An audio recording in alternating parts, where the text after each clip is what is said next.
আপনি দেখেছেন আমাদের অ্যাটর্নি জেনারেল অফিস থেকে যখন আওয়ামী লীগকে নিষিদ্ধ করা একটা দাবি উঠেছে হাইকোর্টে, সে অফিস থেকে এটার প্রতিবাদ করা হয়েছে, এটার বিপক্ষে দাঁড়িয়েছে।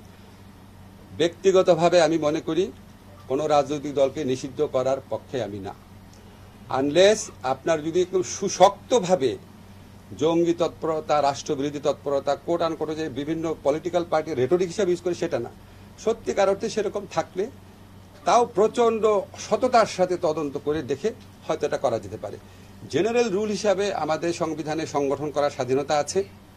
আওয়ামী লীগ বাংলাদেশের স্বাধীনতা সংগ্রামে নেতৃত্ব প্রদানকারী দল, বিভিন্ন গণতান্ত্রিক সংগ্রামে এই দলটার অবদান ছিল। গত 15 বছর তারা যা করেছে সেটা তাদের ঐতিহ্যের সাথে যায় না, সেটা মুক্তিযুদ্ধের চেতনার সাথে যায় না। তারা বাংলাদেশের ইতিহাসে বর্বরতম এক ফ্যাসিবাদ কায়েম করেছিল।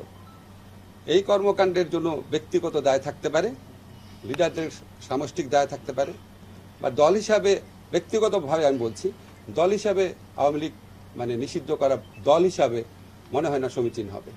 Redmi 13 স্টাইল বানাই দুনিয়া কাঁপায়। কি ধরনের, এটা তো আপনি মানে খুবই জটিল টেকনিক্যাল কোয়েশ্চেন করেছেন।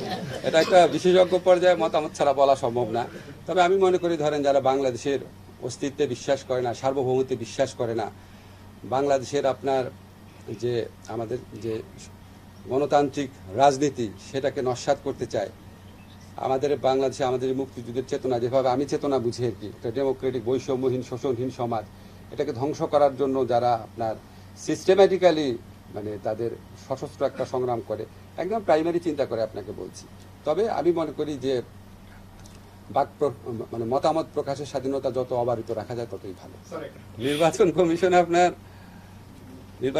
প্রথম তাদের রিয়েলাইজ করা উচিত তাদের সাংবিধানিক বাধ্যবাধকতা কি ছিল।